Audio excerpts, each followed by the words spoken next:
All right, what up, everybody? I'm Elijah Ross with Bears Best Photo on Instagram. You can find me on YouTube at Bears Best. From Spokane, I turned into a photographer maybe about a year ago, I'd say. I got a little podcast, trying to do some photos and videos around town. Yeah, until then, that's about it. Okay, but bro. Thanks for having me on, man. Appreciate it. Yeah, I appreciate you for coming on, bro. This is gonna be super awesome. Let's just get started. Kind of tell them like where you're from, and then we'll go from there. Yeah, I grew up on the South Hill. I went to Ferris for high school, graduated in 2015. Born and raised in Spokane, lived out in Seattle for a year just to, venture out. Thought I was an adult, wanted to get away from the family and all that, Everybody goes through something like that. So I lived in Seattle for a year, dropped out of college out there. Basically, I was just paying for college to be in the intramurals. So I was just fucking around with basketball, volleyball, frisbee, flag football. So I was paying, $5,000 a month to go play some sports in Seattle, basically. Moved back to Spokane. Spokane, born and raised. That's what's up, bro. What was your favorite part about being in Seattle, like being that young? Favorite part about being in Seattle, I'd say, is just kind of having freedom. And it was like the first taste of being an adult and nobody telling you like, yo, you can't go here. You got to be back at the crib at this time. Dinner's going to be ready at 6. It was like, you go buy a steak at 10 at night, cook it in the kitchen. You're eating by yourself at 11, a steak and some avocado. And then, oh shit, I got some homework to do. So I think just that first taste of freedom was really cool. And then living I'd consider that a big city just because, come from Spokane. People in New York, I'm sure like Seattle's a podunk little town, but to me it was huge. It was a world of a difference just from across the state. So I think just the eye-opening experience of like, damn, there's a lot more to growing up and to this world. I mean, if you look on a map, it's like a centimeter away, but to me it was like, I've never been that far, so it was cool. I think Seattle's like that place that everybody like. I went to school in Montana for college, and everybody looks at like Spokane and Seattle as like that, like New York and like Atlanta, like how we look at those types of. They look at like Spokane and Seattle like that, and I'm like, that's really cool. Like, I think that's kind of explain your. I want to get into the boxing with you. I'm really interested in that. Like, explain to me what got you into that, what motivates you to do that, or what motivated you to do that, and yeah. Yeah, so I grew up wrestling at 4 years old. My parents put me in wrestling. Fell in love with that. I played all the sports growing up. I was in soccer, basketball, wrestling, baseball. I was in a badminton club in elementary school, so I was just a little rugrat doing everything. But wrestling, I was, first of all, really good at it and had a passion for it, so I loved it. Knew that, through middle school, and then obviously did it in high school. But right around freshman year, it was middle school, 7th, 8th grade. We started watching on TV back when there was the WEC and the UFC. Grew up watching on the TV, like I said. And funny story, I was 12 years old, and my dad had lied to the YMCA where we were going to the gym, and he was like, yeah, he's 13. So he's like, make sure they ask you on a free birthday. Tell him you're born in 96. I was like, okay, I can do that. They asked me every time. They knew I was up to something, but we lied so I could go upstairs and actually work out. So I've been working out for wrestling since I was 12 years old. So it's just second nature to me to be wrestling and working out. And then basically in wrestling, it kind of sucks. It's probably the hardest sport in the world, and it's the oldest sport in the world, but it makes no money unless you're an Olympic champion type thing. Then you can make a living off of it. And right around that age, I was like, I'm really good, but I'm not going to win the Olympics. So I need to figure something else out if I'm going to have a career with something like this. So I started watching fighting on TV, and I was like, you know what, I could do that. All the best fighters started as wrestlers. Back then you had Matt Hughes, you had Rampage Jackson, you had GSP, all their core is wrestling. So I'm like, you know what, I could do this. And then went to my first MMA class at I think 13 years old at the Hip Pit down in Sprague, and that was kind of it ever since. Got really into MMA, had my first fight at 15. I think I had 4 fights when I was 15, and then when I was 16 I fought a 36-year-old on short notice, ended up knocking him out in the second round. And he was a guy, like I said, 36, he was from a big gym in Coeur d'Alene. He had a former UFC fighter in his corner, he had black belts in jiu-jitsu in his corner, you know, with a big old team. And I'm just there training with my dad, and my brother's a training partner. Ended up knocking him out. I was like, I think I'm onto something, you know, like this shit, it feels, there's nothing like a win in an octagon, knocking somebody out, roaring fans. So that feeling is irreplaceable, and it's a big thing, and I got addicted to that part real quick. You kind of touched on it a little bit. How much do like people that we see on the TV, how much do they realistically make, like in like the UFC or like let's just go from like the UFC. Do they actually make like, I always thought that they made like 80, 90, $100,000 a fight or something like that. No, you have to be really good. You have to have probably, you know, 4 wins in a row in the UFC to renegotiate, get a good contract. You have to have a really good name for yourself. Or like Michael Chandler got lucky. He got thrusted into the UFC at a really good position, so he's making quite a bit of money. But like Brady Houston, for example, I've talked to him recently. He's on his rookie contract for the UFC. I think he's making $14,000 to show up and $14,000 if he wins. And you know, you can only fight 2, 3, maybe 4 times a year in the UFC, and it's not like you only have to work those 4 times. You have to work every single day for that, especially at that high level. You can't work a day job because you got to be training. You got to pay your coaches, you got to pay for your food, you got to pay your manager. So all that comes out of that money too. And if you lose, you only get paid half your paycheck. It's fucking whack. So I think that's a big thing. But yeah, right when you get into UFC, hopefully you can get, you know, 28, 30,000 for your fight if you win. But then, like I said, 10% gone, another 10% gone. Your taxes gone. Yeah, that adds up quick. So it's a grind. You gotta have a fire of a passion for fighting to be able to do it. You can get money from like sponsors and stuff, which is really big. You know, put on your clothes for your training and hop on to guest shows and get some extra money for that. But and unless you're kind of that upper echelon of fighter, it's kind of a grind. How did you motivate yourself on the days that you didn't want to get up and maybe go run or go do whatever you had to do to train? Like, what was it that motivated you? Maybe I think the biggest thing is just not being not disappointing anybody, not letting my coach down, not letting my dad down, my teammates down, not letting, because I would bring 40, 50, 60 people into the shows when I'm gonna fight, and they paid money for the drinks, for the tickets, they're coming out to support me and see me win. I'm like, damn, if I lose, it's gonna suck to lose, but it's gonna suck to have all these people out here watch me fucking lose. So I was like, I can't do that, man. It's like, and that's one of the big reasons why I quit fighting too, is I was fighting more not to lose than I was to go out and win and be a champion. My mentality was just like, I hope I don't lose. And so I was like, it's kind of figured out I was kind of fighting for the wrong reasons. I was like, this ain't something you want to mess around with, because the brain damage builds up, cutting weight takes a toll on your body, your kidneys get trashed for that.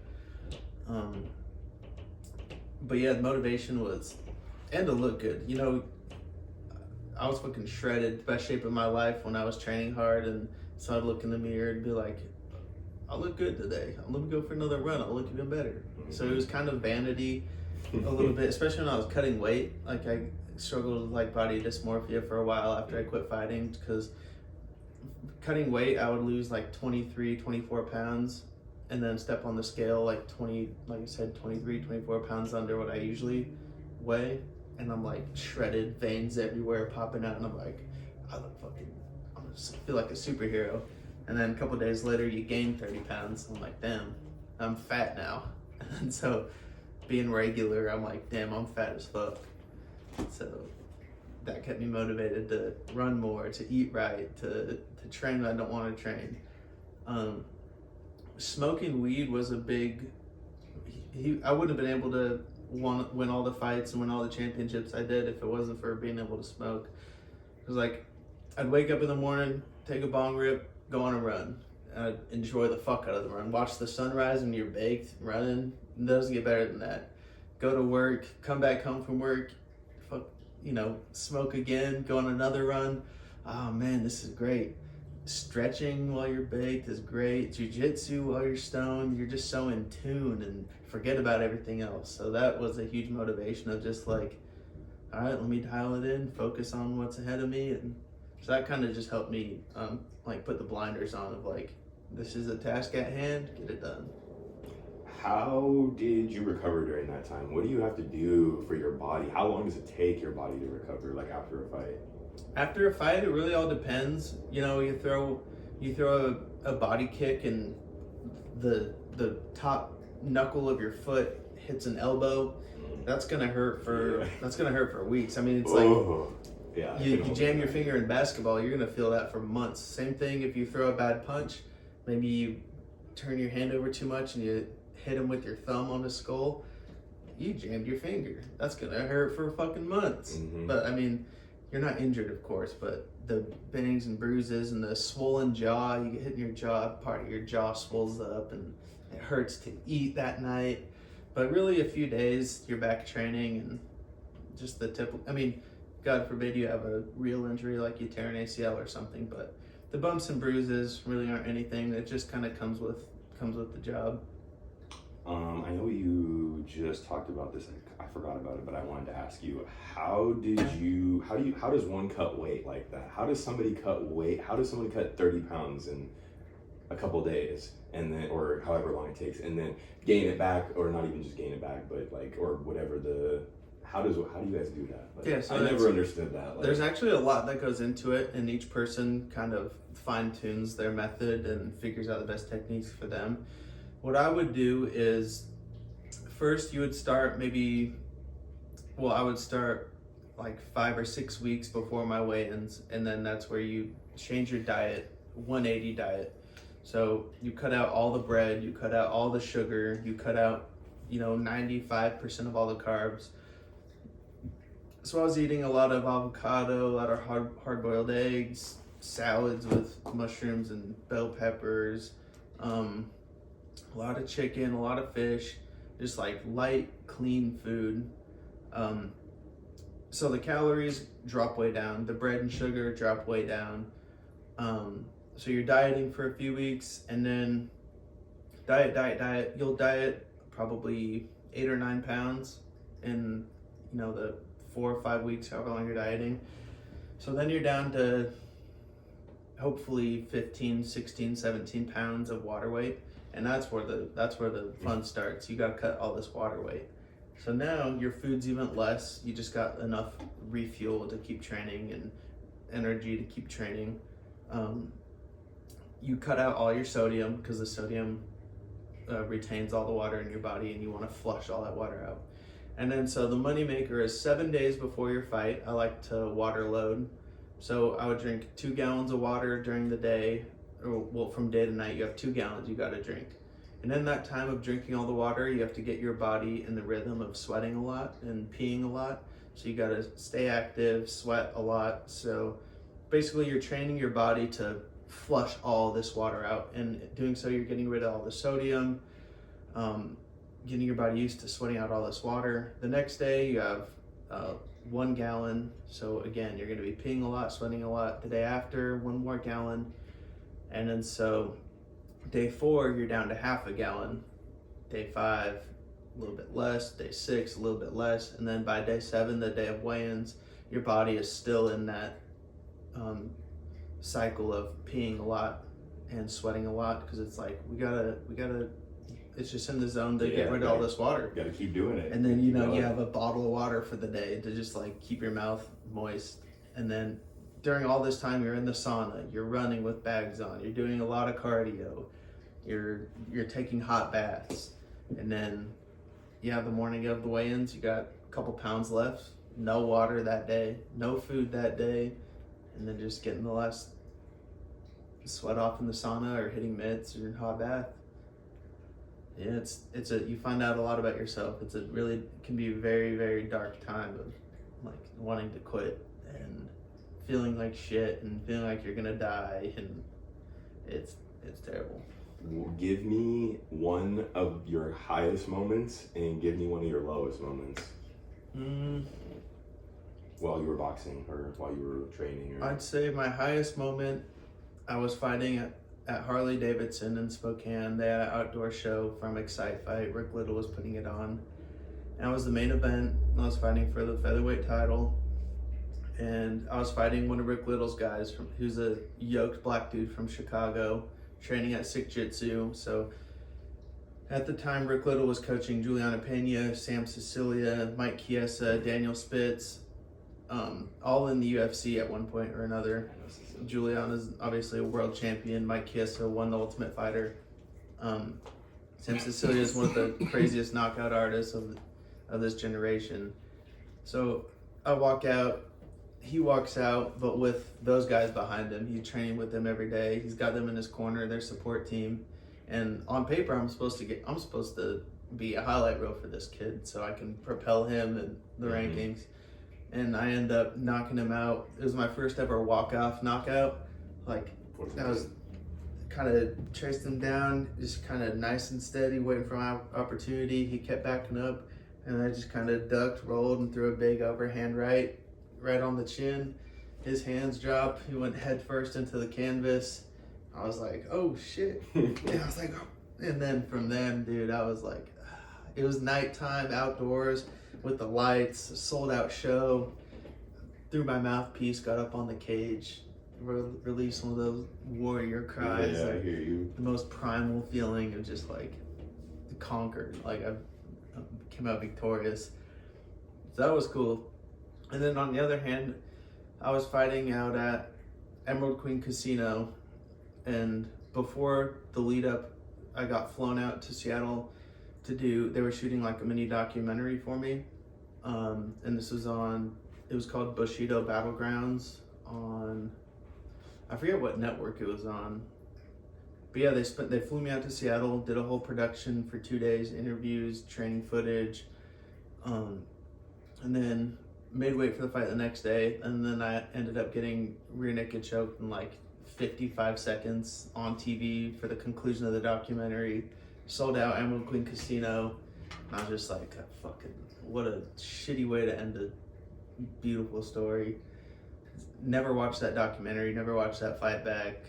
I was just so ashamed. Another one of those things of like, yeah, this fucking sucks. So losing always sucks, but that was even worse because it was on a documentary at Emerald Queen, and a whole bunch of like celebrities were working for them too that I got to meet, and we're out there watching.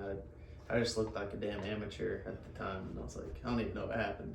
Well, actually, yeah, I do. I was on TV, and it was the documentary, and I just wasn't focused on the fight whatsoever, and it showed. And I was like, fuck. Okay, one last question for you real quick, and then we will move on to like the podcast and everything. I watch I don't like watch like the full videos, but I see like snippets all the time on Facebook of the Ultimate Fighter. Is that all that drama scripted and stuff? And like, are people really are they really that crazy in that house? Like, are they really? Do you know? You've seen it, right? Yeah. Okay. I know they are for sure that crazy. There are a bunch of alpha males who are dieting, and like I said, they're alpha males. They're there to fight each other. So yeah, it's fucking crazy. There's no parents telling them what to do. But Brady, he was a finalist on the Ultimate Fighter. I was talking to him, and he said they've kind of dialed it back a little bit. So they had to tell him like, you gotta chill out a little bit. They took some of the alcohol away, something like that. And it's like, we gotta focus on the fights, dude. But from everything I've heard that's all real drama. They're there for quite a long time. I think like a couple of months, you know, no cell phones, no talking to your friends or family, and like I said, just all those heads colliding of the alpha males, and they're there to fight each other. It's gonna be some drama. So yeah, all that's for sure legitimate. I see that stuff on like Facebook, and I'm like, geez, like those guys are crazy. Like, I already know, like if you put like, it's like if you were in the football locker room or a basketball locker room. I would say basketball because but football locker room or stuff like yeah, everybody is that they're that dude, and everybody wants to be that dude. Yeah. Let's get into like your podcast and stuff. Explain what it is that your podcast, like what are you trying to get out to the people? What is your goal of your podcast? Yeah, so I guess going into it, everything I always heard was like, don't do a podcast unless you have like an exact niche or an alleyway that's going to make you different. And so that stopped me from doing it for a long time, but eventually I was like, fuck it, I want to do it, so I'm going to do it. And so I guess my main objective was just to have like successful, quote unquote, successful people on from Spokane. Yeah. Where it's like, whoa, you've made something with your life through hard work and dedication. Let's talk about it. Or like professional athletes that I can talk to. I want to know about their journey as like, I'm a curious person. I love listening to podcasts. That's probably one of the biggest things I've done with my life in the past few years is listen to podcasts while I'm doing, you know, bullshit, mindless work. Just get lost in the podcast. So I've done that since 15, 16 years old. So podcasts have been a really big gateway for me to like happiness and learning a lot of stuff.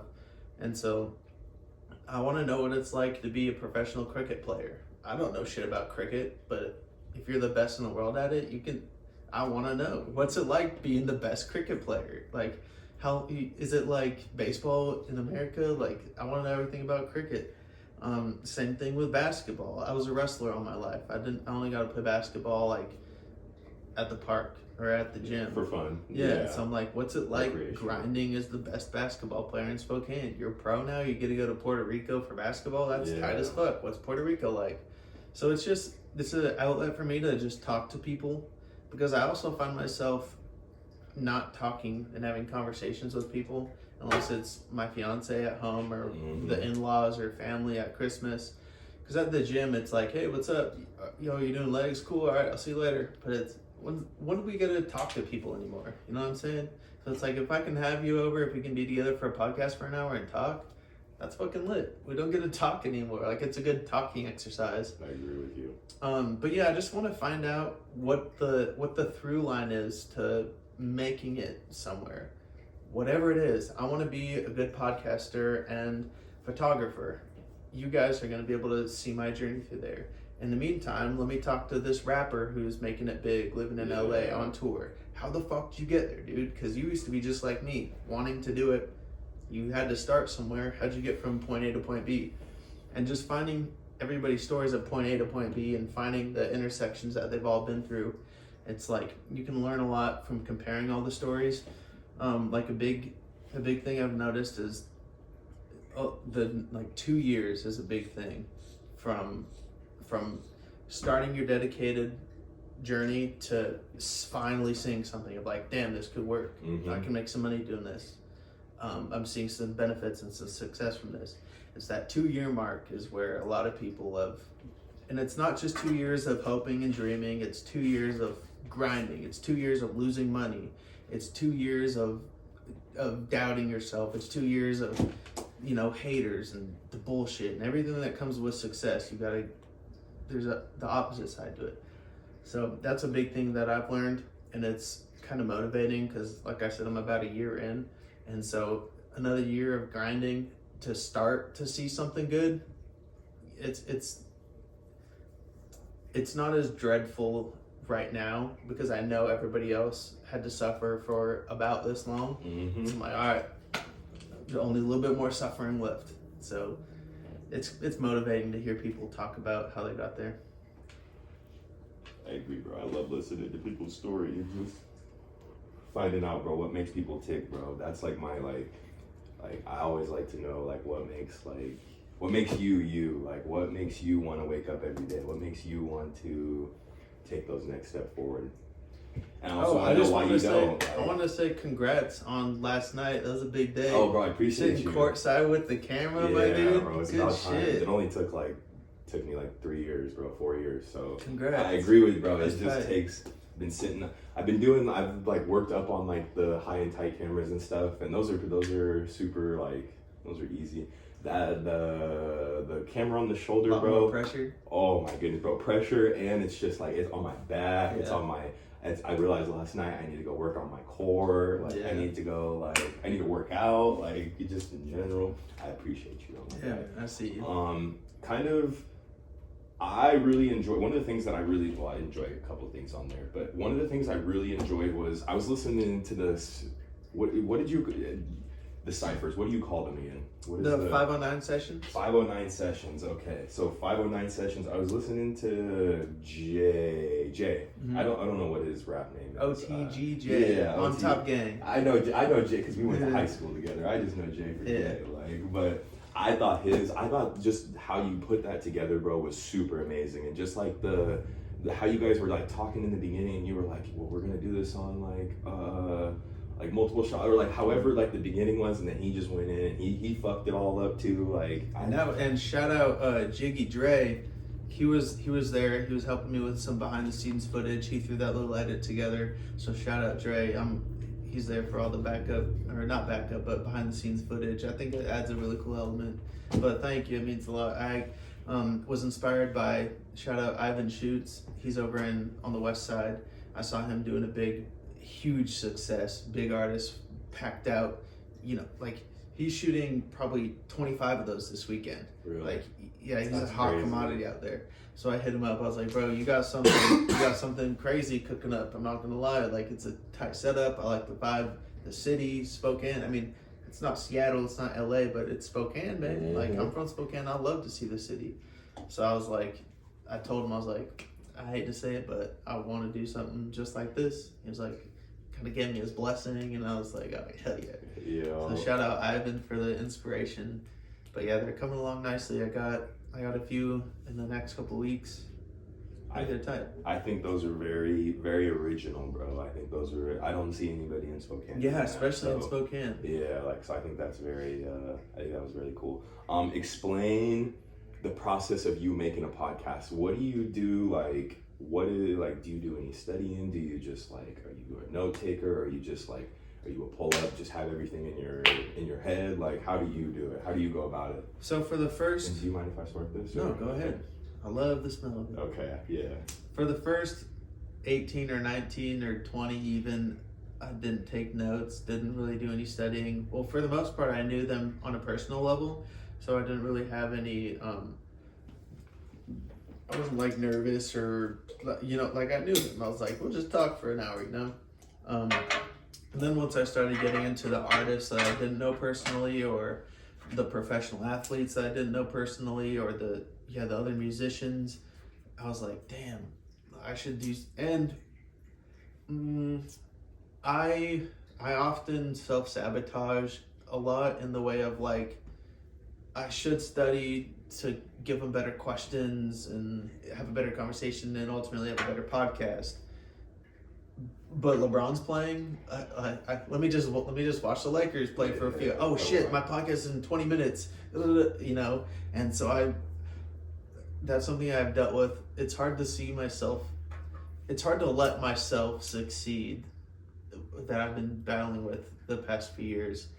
So I've been reading a couple books that have helped me kind of realize that that's not bad. Like you're in a great spot if you have even that dialogue with yourself of like, I could be better if I did this, or it's like, just be better. You know what I'm saying? So I think I'm at the point where I'm starting to be better and do some studying and not feel weird for studying. For some reason, I feel weird if I know some stuff about them. Looking into another grown man. Like, for some reason it makes me feel like, I don't know, it's like nerdy or just like, almost like I'm cliche a boss or yeah, I hear you. I don't know. It's weird, but because if you think about it, it's like everybody, the best in the world, do it. Jimmy Fallon has a team of writers. He has a team of people doing all this research, and they're gonna know everything about you before you even step onto a show. I'm like, well, Jimmy Fallon does it. I should probably do something similar. And so my last two guests in particular, Chaz Riddler and Top, I spent a bunch of time doing some research, listening to all their music, learning about their family, where they grew up, stuff like that. And it is pretty helpful. You know, you feel like you do know them more before you start talking to them. So now from here going forward, I'm going to take some more time and get to know them a little bit more and find some cool things that they've done and, you know, talk about it. I hear you. What is your favorite part about doing the podcast? My favorite part about doing the podcast is just doing it, man. I never thought that I would be doing it. Even when I did my first one, it was just me in my office chair and a cheap $300 camera. And I was like, look, y'all, I think I'm going to start a podcast. Here's what I'm going to do. And the first one was just kind of me ranting and getting what I had on my mind for years off my mind. And now I'm on 23 is going to be my next one that I've already recorded. And I'm like, I'm doing it, you know? Like, it feels good to be proud of myself because I've never really been proud of myself. Even for fighting, I had like 7 amateur belts, but I was like, yeah, it's just amateur belts, so it's not the UFC belt. Mm-hmm. You know what I'm saying? Like I won districts and regionals, but it's not state. You know what I'm saying? Like I'm making this much money, but it's not this much money.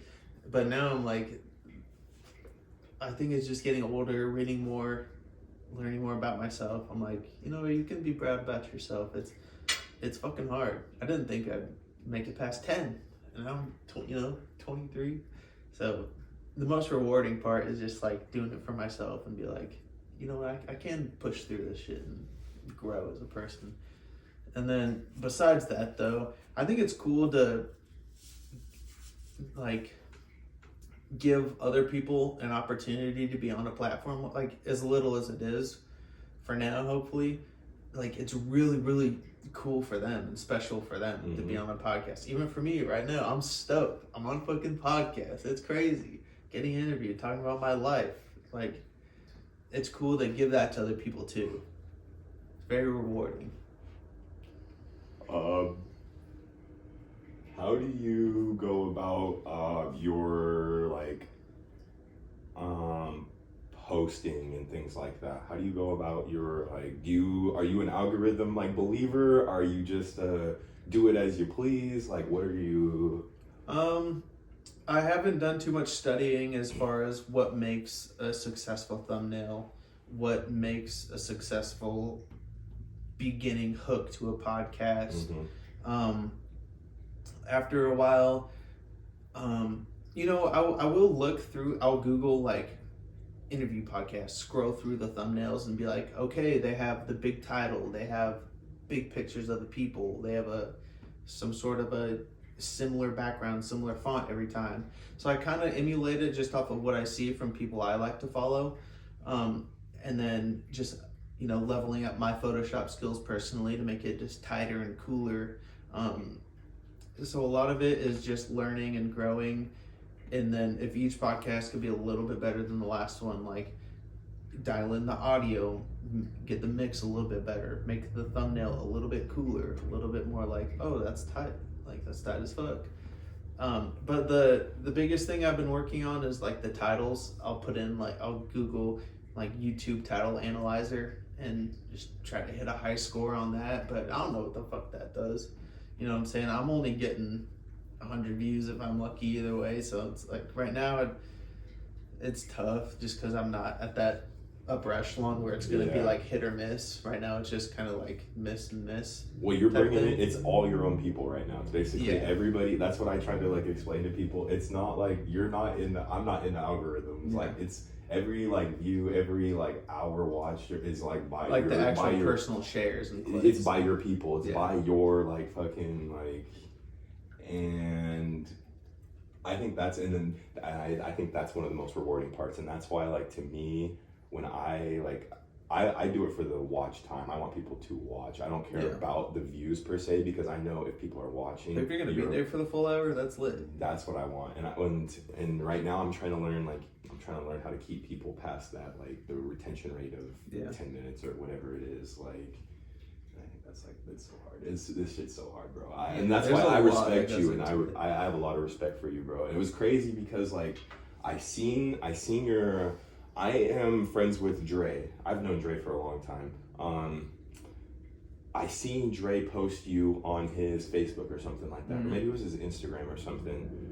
And so you guys are on that, like, little, who's the dude that has Alpha Grind or whatever? Alpha Grind. His name is Hayden. Hayden, yes. I think that is probably one of, like, the coolest things, bro. Like just how they have that all, like, set up and everything. Like, I think that's really cool. But I seen you on YouTube, bro, and I, like, clicked on your stuff and I went to your page and everything. So I'm very, like, I look at everybody, bro, that I feel like is doing something that I hear about or I feel like is, like, and so I thought it was weird, bro, and it, like, I looked at your page probably like a week ago, and then I seen you like 4 days later, and I was just like, cool, it's weird how things, like, come together, and it was universe, like, man, it's crazy. Yeah, and that's how I recognized your face like that, and that's how I, like, because it was so fresh. Yeah, because I was just like, oh, that's Elijah, like, yeah, like, and then I was like, oh, but yeah, explain to me your what do you do with the photography and everything? Kind of explain that. Explain, like, the gig that you have and kind of how you go about it. Yeah, so we'll take it back a little bit. This all started with, she's my fiance now, Allie. Go follow her on everything, Allie Smeltzer. Once COVID hit, she was a soccer player in college.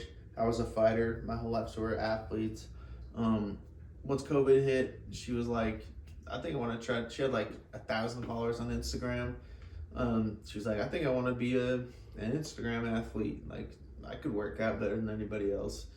I was like, all right, do that then, and then, so we just started busting out on the iPhone, some reps at Planet Fitness, stuff like that. Like, yo, this is what I do for arm day, boom, boom, boom, post on the gram. This is what I do for leg day, da, da, da. And then some months go by, I was like, you're sticking to this. Let's go get a camera. We went down to Best Buy, I looked at the dude straight up, and I was like, yo, I don't know shit about shit, but we need a camera that's better than the iPhone. He was like, here you go, take this. $600 later, we had a camera I didn't know how to use. So I'm on auto, hoping it looks okay. She's like, this is too orange. I'm like, I don't know how to fix it. And then some months later, still just, like, hoping it's okay. I was like, let me try to figure this out. I got this tool. I don't want to be, hammering on the wrong side of the hammer. Let me learn how to use this fucking hammer. And then after some more months of studying and YouTube University, just on YouTube, how do I do this? How do I do that? Leveled up this camera, I maxed it out. I'm like, this is as good as this camera can be, but it can be better. And then that was about a year and a half with that camera. And then I had about $10,000-$12,000 in my savings account. I was like, look, babe, you're serious about this. I want to help you succeed and reach your goals. I don't even think I was thinking of being a photographer even when I got this stuff, because I was just doing her stuff. We'd go downtown, take pictures for her to post. I was like, I just want a better picture for you to post. It could be a lot better because I'm taking it all. I got to take pride in my work. I'm like, it's got to be a little bit better. So I did a little bit of studying of, like, which camera should I get, which lens should I get, which computer should I get. I'm gonna need this attachment, and now I need lights. I need this light. I need the key light and the fill light. Now I need 2 lights. Oh shit! Now I need light stands. So $12,000 later, I ordered all this shit. It all comes in $12,000 fresh. I'm like, just diving into the deep end and see if you fucking swim. And then, so I learned this camera. By the time I even touched it, I was a master of light, of how this particular camera works before I even had it. And then from there, it was kind of off to the races. All of her shit was taken off. She went from 1,300 followers. She's at 150,000 followers today on Instagram. Over 250,000 on TikTok. Making money off of that. She got her own training website. So all that's just from this little like, hey, we should try this, to let's be the best at it. Might as well, if we're gonna do it, let's do it. And so I had this nice best camera you can buy. I'm like, let me be a photographer. Why not? And then so one of my cousin's friends got married. I was like, I'm a photographer now, I guess. And then so I shot their wedding. Fucking nailed it. One of their friends saw it, shot their wedding, fucking nailed it. Did a couple other people's gym photography and videos, fucking nailed it. And then I was like, I'm pretty good at this. And now I think I'm, I hate saying it still. Part of the old me hates it, but I'm really, really good at taking pictures, and I want to be the best. And especially like down at the arena during one of those big basketball games, there's 20 photographers. I'm in my zone. Like I was dialed in earlier this week at the arena. I was like, I'm not gonna miss a shot. I'm gonna get every fucking moment. I'm gonna show these old heads how we do it now. You know what I'm saying? So it's cool. I never thought I'd be doing this, but it kind of just fell into my lap, and I've taken it and ran with it. And so now I got a GSL pass, media pass. So I'll hit up a team, hit up the coach, and like, hey, I got a GSL pass. If any of the parents want pictures of their kids, let me know. I love to do sports. So I'll be at a basketball game tonight doing some work for a few kids to get select, sell them the album of photos, they can print it out, And then MMA, I know everybody in MMA from doing it all my life in Spokane, so I'm gonna be at the fights this weekend. My ultimate goal in the next year is to work for the UFC somehow. I'm gonna just the same exact way the fighters grind. You just gotta grind, and hopefully you get seen and then get called up to the big show. And so I'm gonna try to get called up to the big show. And yeah, I'm loving it, especially doing something so fun. I can make money with it. I never thought growing up, you always hear you never work a day in your life if you do what you like. And I was like, that's, works. You gotta backbreaking work, labor work, shit you don't like work. Because that's what my parents did. And that's what I grew up seeing everybody do. Mm-hmm. But now having a taste of doing something you like and making money, it's got me. And I'm going to try to ride this thing out and be the best. I hear you on that. There was one photo that I think everybody should check out. It was one of your most recent ones. I think it was the light-skinned dude, I think it was number 13 or something like that. That was a really good photo. Under the basket, on the drive. Yeah, that was a really, really good one, I thought. I think everybody should go check that one out. Also, give some tips to people that are maybe starting. What are you using to edit, or what are you using to what softwares are you using? What type of...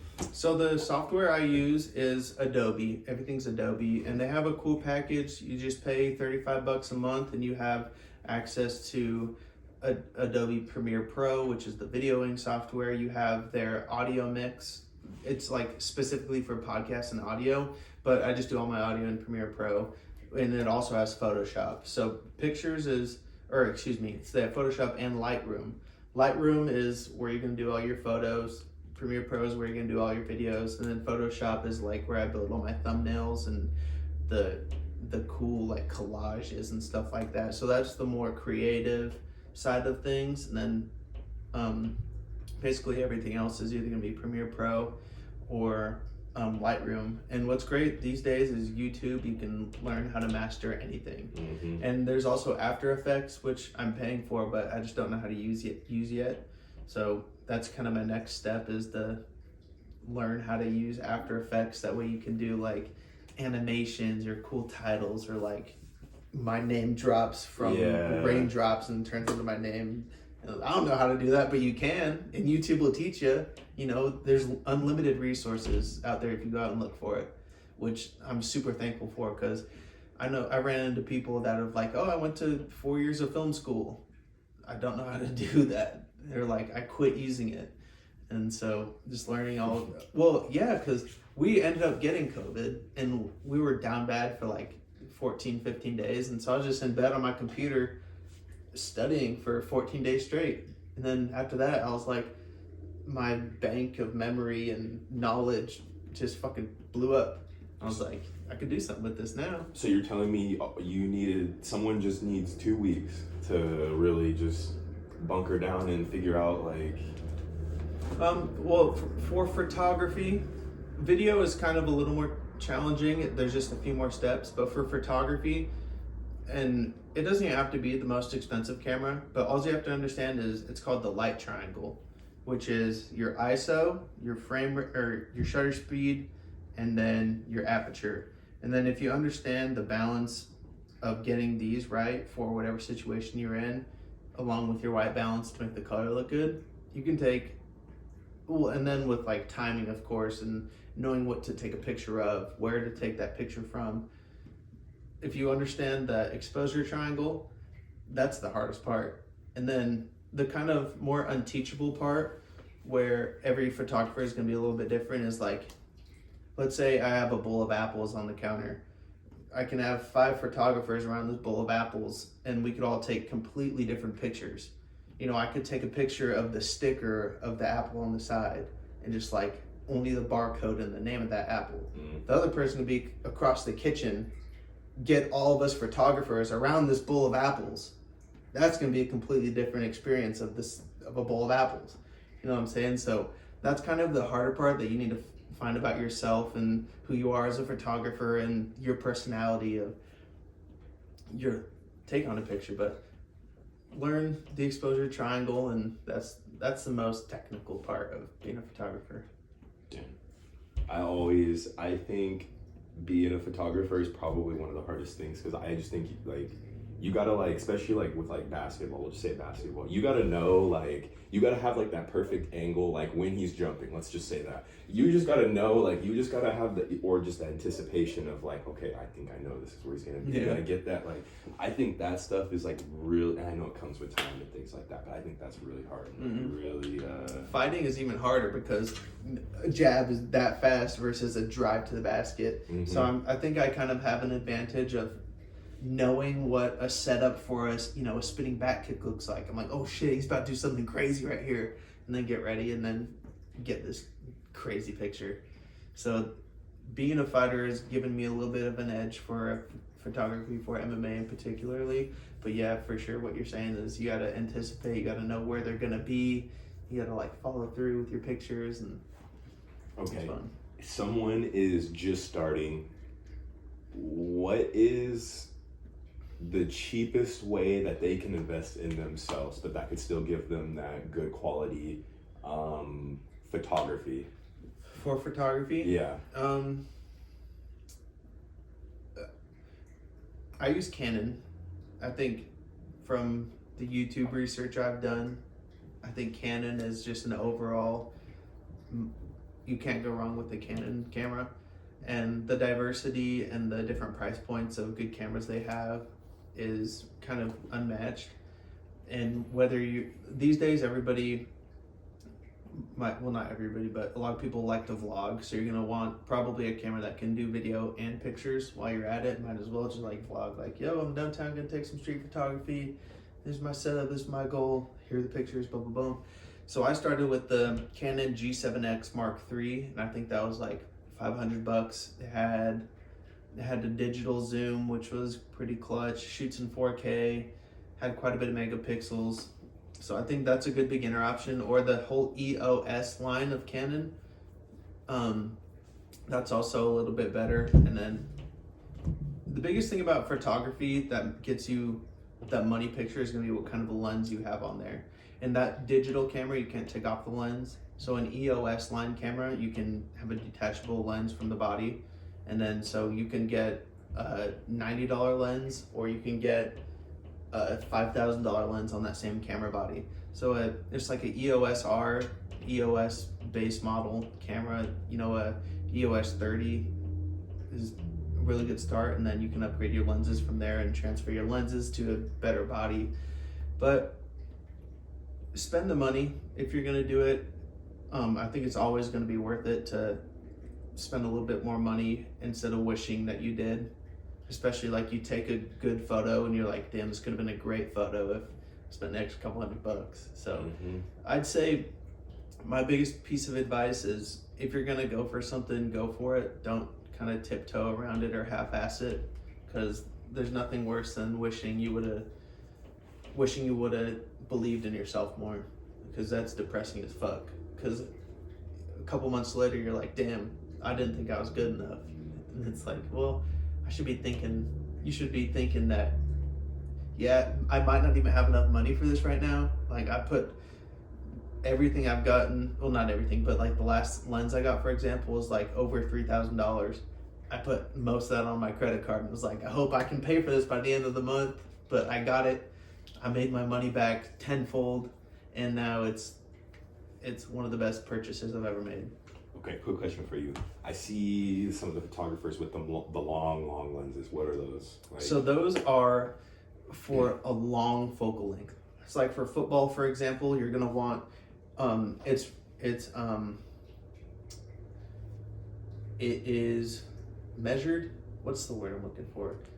The unit of measure is in millimeters. And so in the gym, like let's say if I'm shooting from me to you, I'm gonna be at like 25 millimeters. That way I can get you a little bit of your background. But let's say I'm gonna want to shoot across the football field. I'm gonna want 600 millimeters to see you how you are, how I would see you from this close at 28. So the longer the lens, the longer it can see with it being close up, if that makes sense. I don't know if I said that right. So it's basically the higher the millimeters, the further out it can see. So it's not high. It's not like it's not enhancing anything per se. Well, right? it does enhance. It does make the background a lot more blurry. So the aperture is usually what you have for your focal length. So the higher the focal length, the blurrier the background is going to be, along with your aperture. That's going to make you even more blurry. But like, let's say like football, for example, you see like, just picture the Odell catch. You're not going to be able to like see a fan's face in the back because it's a really long focal length and only he's in focus. So everything else is going to be out of focus. But yeah, the biggest thing is its reach. So like, just think of a scope. It's like 2x scope, 4x scope, 6x scope. That 6 is going to be able to see a lot longer. The higher the millimeter, the higher the range.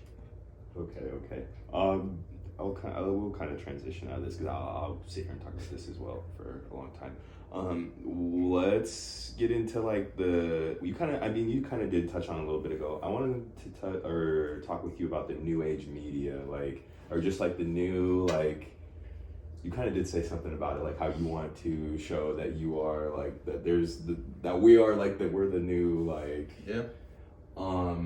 What do you think of like athletes coming into like media and stuff like that now? Like maybe like let's say like Tom Brady just retired. Everybody's saying he's gonna go to Fox now. Like, what do you think of like just like the new age media of everybody having like their own podcast, their own, like, everybody can do whatever, like their Instagram, they can maneuver. What do you think about that?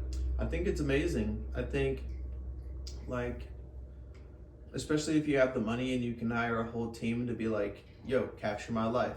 So he can give it to his grandkids, so he can have a movie in 20, like LeBron James, I always think of, he's one of my favorites.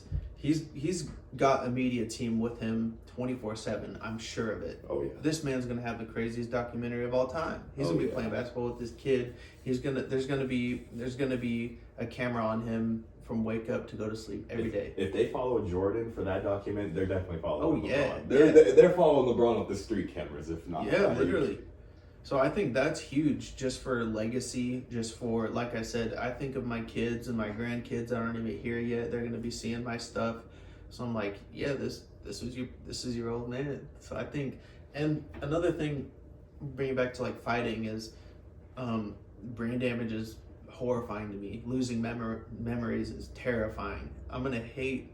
Well, I'm already freaking dumb and mumble and can't remember stuff like before elementary school. So I'm like, having a picture, I can look back on this. This picture ain't going nowhere, you know. So I think having that stuff, having the recordings of you is huge for your legacy. Like I said, for your family. But if there's a way to make an extra buck by being yourself, that's awesome. You don't have to work for the man. You don't have to go knit sweaters or be in a sweatshop. You just got to be you for a living. That's tight. And I think I don't think there could be an oversaturation of that, just because, like, every sports team's gonna have their super fans. I don't know the last time I went out of my way to, actually never in my life I went out of my way to like watch a Spurs game. You know what I'm saying? But there's people that are gonna give their lives to watch every Spurs game. Same exact thing with, like, you know, I want to listen to Dwayne Wade's podcast. He's my hero. He's very insightful. You know, maybe you play the same basketball position as him. Maybe you like the way he dresses. You want to know about his fashion. Like, that's tight. Let me learn about it. So I think media giving people another outlet to not only make money, but to be an influence on the world, to be an influence of the next generations is huge. And then as far as like athletes being on a broadcast team, I think that's huge. You're going to tell me there's going to be some reporter that went to reporting school that's going to know more about quarterback position than Tom Brady? Yeah. I want to hear Brady's take. I want to hear Brady's take versus fucking nerd from Stanford. You don't know shit about, you know, he might be a good reporter on paper, but I want to hear, like... Brady's done good on paper and on the field. Yeah, like, that's what I'm saying. I want to know the real stuff. I just said that a couple days ago about Tom Brady. Everybody's like, I don't think Tom Brady's going to be a good announcer or whatever he's going to do. And I'm like, I think Tom Brady's going to be perfect because he's going to have certain gems. Do you ever watch the ESPN2 for a football game when it's Eli Manning and Peyton Manning commentating? Their commentary. And they know by the stance of the quarterback. They're like, oh, he's going to pass to the 13 on the screen. And they get sure really enough. Good ratings too. Like a lot of people watch how do that they for know that? Well, it's because that's what they've dedicated their life for 25 years. That's how. That's what I want to know. Joe Schmo with a cool radio voice isn't going to tell you that. Yeah, I agree. That's let's talk about the injuries. I know you've seen like kind of like what happened to like DeMar Hamlin. I know you've probably seen like just firsthand just being in the fighting or fight game. And what are your thoughts on, like, I know you kind of talked about the brain injuries and everything. What are your thoughts on, like, how can there's got to be a way that we can come together and cut down on injuries? Because I feel like injuries are more now than they were back in the day. And I don't know, maybe that's, and I'm sure that somebody can probably pull a fact out that's going to say that we're more fucking... Yeah, so with Hamlin, I don't want to say any code words, but I think that's a whole different discussion. You know, I would say that's not even sports related. But on a different note, football has been doing a pretty good job as far as other sports of trying to mitigate all the risks. Like, for example, not being able to run up as the kicker is approaching the football to kick on a kickoff. They have to be stationary and then run. All the penalties for the protecting the quarterback and head hits is really good. Fining them, taking their money away if they're going to fuck up like that. So I think the NFL is doing a good job, but also because studies came out to be like 98% of the people we tested have had traumatic brain injury and they're suffering because of it. So they've taken the most backlash, so therefore they're taking the most precautions and trying to change the most. But as far as UFC, I think, you know, it is what it is. It's gonna be kind of barbaric, but I think one thing they can do is change the gloves, and Rogan preaches about it a lot, but being a fighter and in there, I'd say the gloves are a big thing too, because so many people get poked in the eye, and getting poked in the eye sucks because your eye is so delicate, you can't really repair it. Like if you fuck it up too bad, you're just basically out of luck for just the technology where we're at right now. So being able to change the gloves maybe so you can only curl your hands, I think would be big. The cups are pretty solid right now, actually. So, but other than that, you're going in there, you know what you're signing up for. Training, being smart when you're training is big. Not sparring with somebody that's going to knock you out. So just kind of being smart while you're training is another big thing when it comes to being safe and fighting. But yeah, sports, I think injury and those freak accidents are going to happen no matter what we do. You know, Kevin Ware, nobody could have prevented that. That was just tragic. Like, that just sucked. That will go down, and that will be a like infamous like. But like, what are you supposed to do about that? I agree. I mean, But I also do think that it comes with. I do think that if you are working all your muscle groups, I think that's really important. I feel like some people are like they only do upper, or they're only like low. I feel like I had somebody tell me you can't have the like a cannon for an upper body, but have a rowboat for your support. Like you're gonna sink. Like it ain't gonna work. And yeah, I guess as far as like the recovery and the stability exercises and stuff like that, and it goes along with how much money you have to spend on it. LeBron James, Russell Wilson, they spend over $1 million a year on recovery. $1 million to keep their body, fine tuned. So I think that is huge. One of my friends now, his name is Jacob Wiley. He's a pro hooper. He's going over to Puerto Rico in a couple of months. He spends most of his day working on his body, not to jump higher, not to run faster, but to make sure he doesn't break down. And the consequences are he's going to run faster, he's going to jump higher, he's going to be stronger, while keeping his body where it needs to be. He's, when you're at that level, you tear an ACL, you're out of money for the year, for 2 years, and hopefully you can make it back. Hopefully you can come back, but until then, play that prevent defense of like, let me do everything I can to be the strongest I can in the weakest points of my body. So the knowledge has really gone up, and the technology of recovery, like cryotherapy, hyperbaric chambers, just the exercises that we can do now with the bands, and the knowledge of these trainers has really gone up. So I think that's huge. Okay. What are some other things that like many people don't really know about you? What do you like enjoy outside of like your? I got a dog. She's pretty cool. So we're at the dog. You can catch us at the dog park all the time, and I feel I'm like very my like baseline of emotion and just like energy is like very, very low.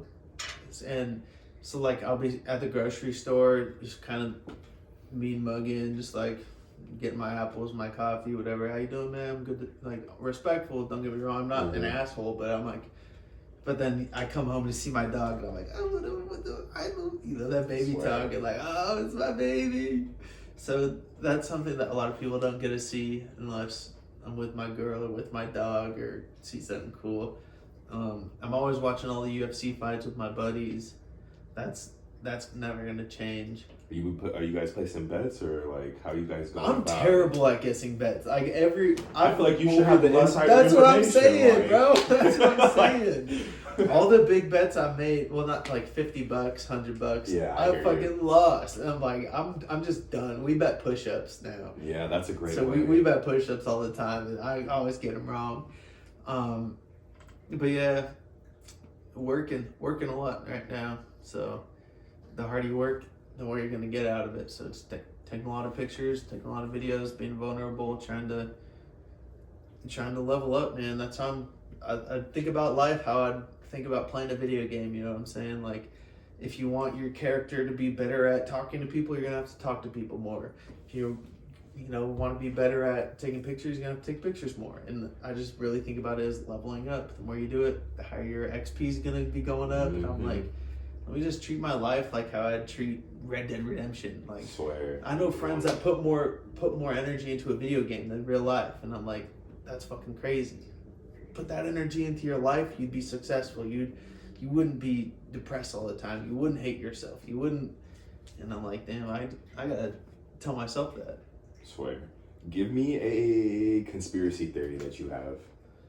I got quite a few. Let me think of a good one. These eggs right now, I think you can't buy eggs. I was at Costco last night. You can't buy eggs. I think something's going on. Because also a few weeks ago, I seen it. Joe Rogan had posted it. The new guidelines for like healthy foods. Out of the top 10, one of them was Honey Nut Cheerios and another one was Lucky Charms.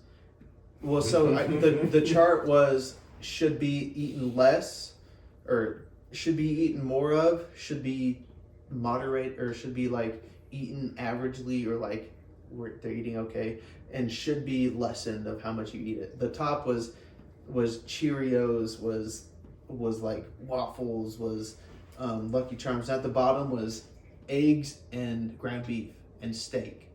And I was like, excuse me? That's what human beings have been eating for millennia. And we, like, you're telling me my caveman cousin, if he ate Lucky Charms, he would probably die straight up from all the shit that's put in there. Yeah. And now I can't buy eggs. I can't buy eggs anywhere. That's fucked. I know. It has, I think, all 13 amino acids and proteins that your body builds naturally. So eggs is statistically, in my opinion, one of the best foods for a person. Okay. You can't fucking buy them. They said all the chickens are sick. We had to burn them and kill them all. Huh? In another chicken factory of like 300,000 chickens mysteriously burned down. All the chickens are sick over here. Can't import chickens from out here. That's crazy.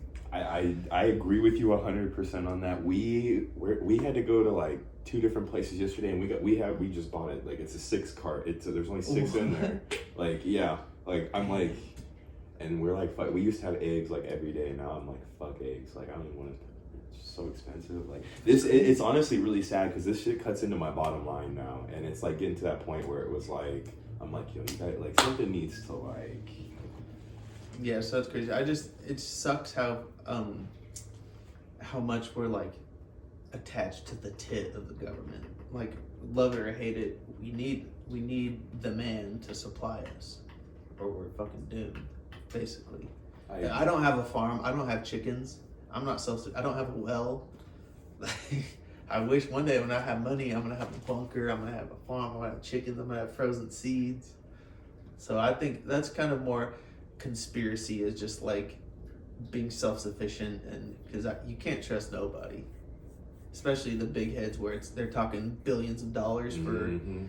Yeah, you guys hold off eggs for 6 months. Lucky Charms are gonna go through the roof. Let me put all my stocks in Lucky Charms. So they fucking tank eggs. Now you're selling more breakfast cereal because you can't have eggs for breakfast. They make $10 trillion. We're fucked, but they don't care. I don't know. I'm 100%. I could go for days with the conspiracy. I'm a firm believer of that. Like, I'm not. I don't want to like. I'm not like. I don't think everything's a conspiracy theory, and I don't think 95% of stuff is conspiracy theory. Yeah. Maybe 99%. I really do think that there's. Well, I'm not gonna say 99%, but I do think that there are facts in everything. There's a lot of stuff going on. That and I don't know. I like when they had us wearing masks. I was like, I'm not a big masks fan, but I'm also, if you want to wear a mask, wear a mask. If you don't want to wear a mask, don't wear a mask. Like, yeah. If you're gonna like, I knew me. I'm 23 at the time, 24. So I knew I was gonna be fine. You're gonna be fine. I don't know. I'm not a big. I agree with you. I'm not a big government control or anything like that. Give me your definition of success. How do you see success in your eyes? I think I'm gonna be successful when I don't have to rely on anybody to pay my bills. So if I'm working for myself, taking pictures of who I want, when I want, taking pictures of stuff I enjoy, enjoying work, and making enough money to not stress about, like, if I want to take my girl out to any restaurant in Spokane and get whatever I want off the menu and then go home and not have to worry about the bills coming out when I'm not ready, that's successful to me. You know, I don't dream about a fat mansion in Miami. I don't dream about driving the fastest car in town. I dream about not worrying about paying my bills and getting whatever I want off the menu. And that's really it. Those are my 2 big points of, like, once I get there, I'm onto something. I